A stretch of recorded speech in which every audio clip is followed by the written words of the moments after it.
Cheers. Golgappas are something which I feel is good. उसके अंदर जो वाटर यूज होता है, that water is made with mint, coriander, which has very good nutritional value. अगर आपको देसी घी लिक्विड फॉर्म में मिलता है या आपको देसी घी की मिठाई बहुत ज्यादा एक्सट्रीमली सॉफ्ट होती है एट रूम टेम्परेचर, मीन्स कि वो ठीक है. So this 3 times a day का जो मील होता है जो क्वांटिटी मेंशन होता है, I mean, do you think this is the right way in which a person is supposed to consume? Your breakfast should be the heaviest meal. People who skip their breakfast generally get insulin resistance.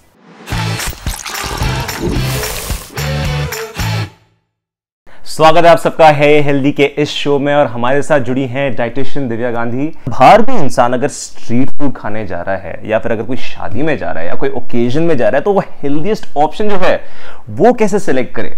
So that's why I am here to ask you कि when it comes to appetizer, when it comes to something to start with, what is it that a person should choose? You need to be very wise depending on the body type. Number one, Harsh. There are people who want to gain weight, there are people who want to lose weight, and there are people who are just fit. They just want to maintain their weight. जिन्हें weight loss करना है, those people need to check कि जो diet में चीज उठा रहे हैं, that should be very high in protein. It should not have any refined carbohydrate, like मैदा नहीं होना चाहिए. It can be made with suji, it can be made with whole wheat thing, like we get whole wheat kulchas also. So, and the person who want to gain weight, again the gain should be healthy. उसमें भी हम protein का content देखेंगे, लेकिन हम उसमें fat content ले सकते हैं. We can have potatoes, we can have fried की बात नहीं कर रही हूँ, बट देन देसी घी से बनी हुई चीजें दे कैन हैव इट.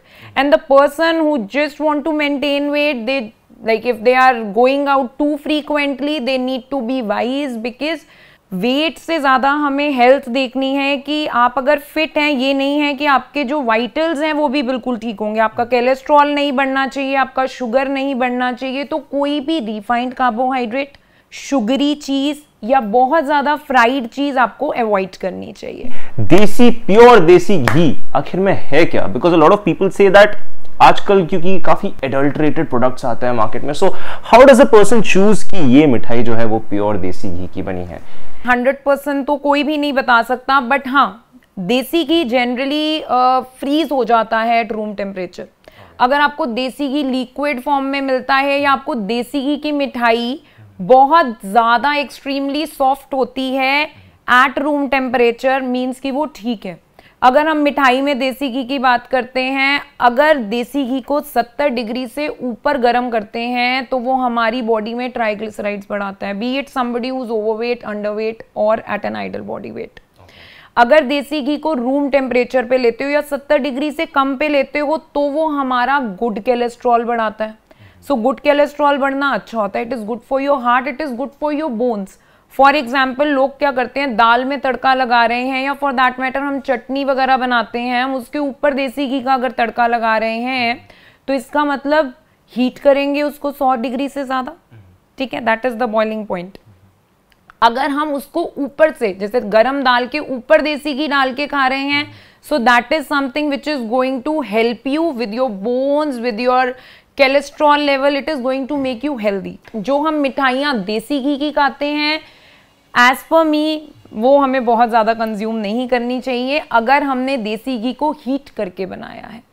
हम हलवा देसी घी में बनाएंगे तो देसी घी का हीट हो रहा है 70 डिग्री से ज़्यादा, तो वो हमारे लिए हार्मफुल है. हम कोकोनट बर्फी खाएंगे, उसमें हम क्या करेंगे, हम उसमें बॉल्स बना के ऊपर से देसी घी लगाएंगे. सो that is something which is healthier. मैं ये नहीं कह रही हूँ कि उसमें मीठा नहीं है. So I am talking about the fat, that is a good fat, you can still consume it, but sugar content need to be kept little low. So ma'am, what is your first preference जब appetizer की बात आती है? तो golgappas are something which I feel is good. उसके काफी सारे reason है. A couple of them is, गोलगप्पे खाने से हमारे को you feel a little full, you get satiated. ठीक है, because it is very tasty.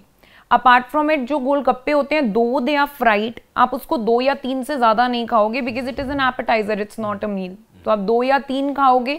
उसके अंदर जो वाटर यूज होता है, that water is made with mint, coriander, which has very good nutritional value. लोगों को इम्यूनिटी से लेके बहुत सारे क्वेश्चंस होते हैं, right? So coriander water, mint water लोगों ने कोविड में बहुत कंज्यूम किया है because they want to improve their immunity. ये दो चीज़ें एंटीऑक्सीडेंट एंड आयरन रिच होती हैं। सो आयरन और जिंक रिच होने की वजह से ये हमारी बॉडी के लिए अच्छा है, ठीक है। अपार्ट फ्रॉम इट हम गोलगप्पों में थोड़ा सा छोले डालते हैं जिससे उसके अंदर थोड़ा सा प्रोटीन कंटेंट आ जाता है, though it is not that much of it, but when we are consuming just 2 or 3 of golgappas to start the meal, so I guess that is good to go for somebody who wants to lose weight, who wants to gain weight, who just wants to enjoy it. So let's start off with our first appetizer, that is the golgappa. So potato here is a very good source of potassium. Okay. So something which removes your water retention. अगर हम technically देखें तो हमारे पानी में salt बहुत ज्यादा है, आलू सॉल्ट को रिमूव कर देता है बॉडी से, तो this is something which is a balance then. Okay, so I'm adding a little bit of everything for you. This is made up of suji, right? But in market we also get golgappas made with atta. So it's a preference. Somebody who is on a weight loss journey should have an atta golgappa because glycemic index आटे का comparatively कम होता है सूजी से. Somebody who is on a weight loss or who just want to enjoy can have suji also. Because this is something which is not unhealthy. इसमें unhealthy part सिर्फ इतना है कि ये fried है. So, cheers. So this 3 times a day का जो meal होता है, जो quantity mention होती है, I mean, do you think this is the right way in which a person is supposed to consume? Absolutely, this is the right way. Your breakfast should be the heaviest meal. Why we call it a breakfast? Because we are breaking the fast. We are sleeping all the night, right? So that is the time we are breaking that 8 or 10 hours of fast when we are sleeping. So breakfast, people who skip their breakfast generally get insulin resistance. Okay. Because जैसे the moment we wake up in the morning, after an hour, हमारी body के अंदर naturally insulin produce होता है to digest the food. जब हम breakfast को skip करना स्टार्ट कर देते हैं ऑन अ रेगुलर बेसिस, बहुत जने होते हैं सिर्फ कॉफी पी लिए और चले गए, राइट? सो उसमें क्या होता है, वो इंसुलिन जो है वो ब्लड में रिलीज होना स्टार्ट हो जाता है। So when it start getting released in blood you will get insulin resistance. उसका सबसे बड़ी चीज क्या होती है, उसमें होता है कि आफ्टर सर्टेन टाइम नाश्ते की भूख लगनी बंद हो जाएगी। मीन्स कि आपका मेटाबॉलिज्म ड्रॉप हो रहा है ना, आप पूरी रात सोए हो, आपको सुबह उठ के भूख क्यों नहीं लग रही है? बिकॉज मेटाबॉलिज्म ड्रॉप हो गया। सेकेंड, जब बहुत लंबे टाइम तक ऐसा होता रहेगा, बहुत सारे लोगों को देखा होगा that they have that pigmentation on their neck, on their under arms और ऑन द फेस ऑल्सो, यहाँ पे अलग सा डिस्कलरेशन होता है। सो that is the first symptom of insulin resistance which can further turn into diabetes. So breakfast should always be heavy, dinner should always be light.